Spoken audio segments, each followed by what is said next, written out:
I wanted to talk about Oliver Anthony and what he had answered to Jordan Peterson when Jordan Peterson asked him, where does he want to take this music thing? You know, and obviously to me and as an observer, not that I have any right to dictate anything to Oliver Anthony or Jordan Peterson. They have to find their own way, make their own choices. But just as an observer, what I noticed, what Oliver Anthony had answered, is he doesn't want it to be about ego, money, fame, riches, signing up, you know, doing the typical thing that a lot of artists do and make it, you know, try and gauge what's going to make money and what's going to work and work the algorithms and stuff like that. He wants it to be about ministry. And I read today that you had an $8 million contract offer that you turned down. I'm wondering if that's true, if it's true, why you did it, what your alternative plans are, and if you have like a real developed vision for what it would be like to keep doing what you're doing, but also be successful. That's a lot of questions. Oh, that's okay. I knew what I was getting into when I came on the on the program. I understand.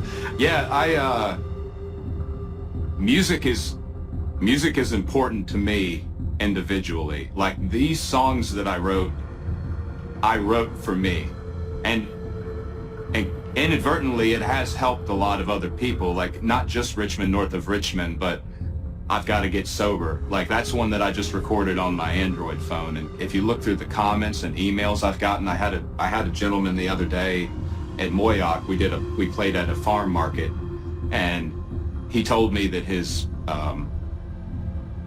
brother had committed suicide. He had been struggling with drugs for years. This is like a big, rough guy, like a guy that looked like he could kill me with 2 fingers. And we hugged each other, and as he cried and told me this, like that's what's important to me, is like people are just so desperate to restore some element of humanity back in our life that we've somehow lost. So I don't want to, I don't want to make this into some enterprise where everything's about beating the algorithm and being at the top of the charts and posting in social media at just the right time to capture the most audience. Like that there's plenty of people who are out playing that game and they're good at it, and I'd like for them to continue to do that. I just want to feel like I have the freedom to do whatever I find it is necessary in that moment of time to impact people the way I have so far with the music that I've produced. I have something like 21,000 emails right now in my Gmail. I've got 2,500 unread messages on TikTok, Instagram, Facebook, and they're not just people telling me, good music, dude, keep it up. No, it's paragraphs of stories of like people having to work 2 jobs because they lost their business during COVID, and their kid committed suicide, and it's just wretched stuff that it is the full transparent narrative of what a lot of us already see on the surface level of what's happened the last few years. And yeah, so I don't know what I want my music to turn into. It may manifest itself into some form of a like a nonprofit or a ministry more than just me going out. Like I don't want to just go yell all my songs in a stadium, every weekend for the rest of my life. Like I want this to turn into something that's more meaningful than that. And in watching this interview, I'm wondering if Jordan Peterson had heard what he said, because Jordan Peterson went on to explain how he did it and how he managed it. And Oliver Anthony seems to want to really help people through his music and through what he's doing. And Jordan Peterson was going on to say, well, as he tours all over the world in these big venues and people have to pay extra to have 15 seconds with him to shake his hand, well, coming from a from my perspective and growing up in a church atmosphere, that's not ministry. It's not even close to what a ministry is, and ministering and shepherding people and guiding them. So I don't want to speak to Oliver Anthony, but I wonder if that's more the direction he wants to go and have a real connection with people. You know, I'm wondering if even Billy Graham felt out of touch as things grew really fast and became really commercialized and almost based on money. Had a conversation with a friend of mine, Shillitz, and he says, you know what, I'm just thinking that money is evil. I said, you're coming right around to what me and Everett think, and we think that it's not just money being the root of all evil, yes, but the whole money system is evil, because here you go, in this case, right, how do you balance your ego and making money and ministering and shepherding and really helping others? That's, I think, all of our calling in life. You want to find the meaning in life, help others, minister to others. Anytime it becomes based on money, what you are doing, let's say, if you're doing what you love and then suddenly it becomes about money, you start to hate what you're doing. And it just sucks the life right out of it.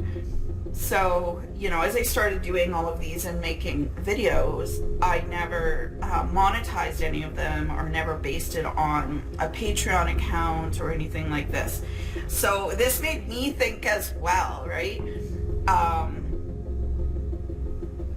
Do we even accept donations? And I think that probably there's nothing wrong with people donating to us, or a barter system would work much better if everything was based on bartering. Because you even look at the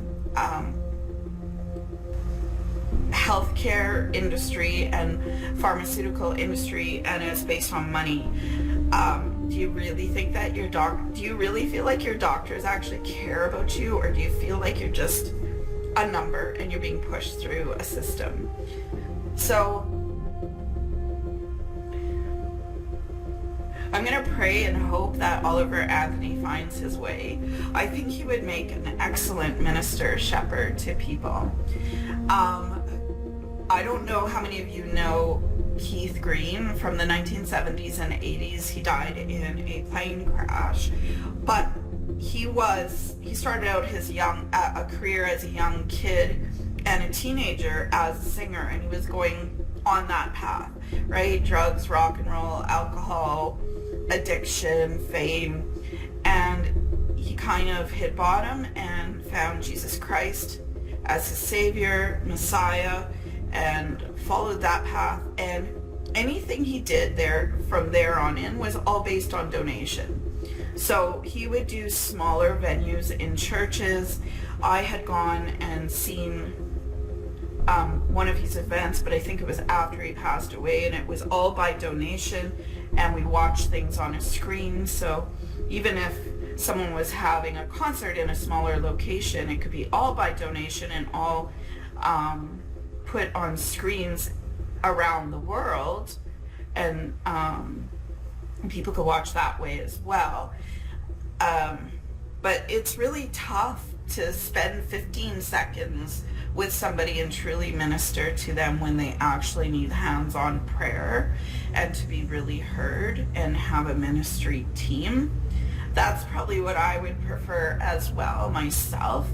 But it's something we all wrestle with. How do you balance all of that in your own life?